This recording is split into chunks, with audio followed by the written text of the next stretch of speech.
আপনার কিচেনে ফিরেছে আপনাদের সুস্বাগত। নমস্কার। আমি নতুন একটা রেসিপি বানাচ্ছি। দেখো ধূপ বানাবো, তাই কয়লা নিয়েছি, কাঠের গুঁড়ি নিয়েছি, আর 1 চামচ আটা নিয়েছি, আর ধুনো নিয়েছি। নিয়ে কীভাবে ধূপ বানাবো আপনারা দেখতে থাকেন কীভাবে বানাই। আমি এই মিক্সির জারে দেবো, দিয়ে বানাবো।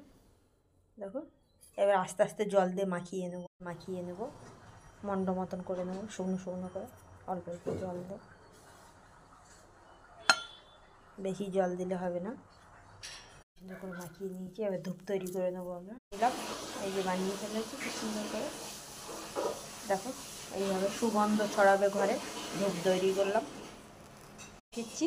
এই ধূপটা রোদে দিয়ে শুকিয়ে নিয়ে আসি, আধ ঘন্টা পরে আবার জ্বালিয়ে দেখিয়ে দেবো।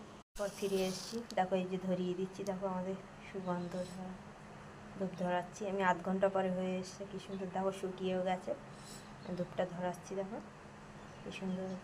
আপনারা ভালোবাসলে কমেন্ট করে জানিও প্লিজ। এই যে একটু ধরে গিয়ে নিভিয়ে দিলে সুগন্ধ সারা ঘর ছড়াবে। আমি নিজে বানিয়েছি।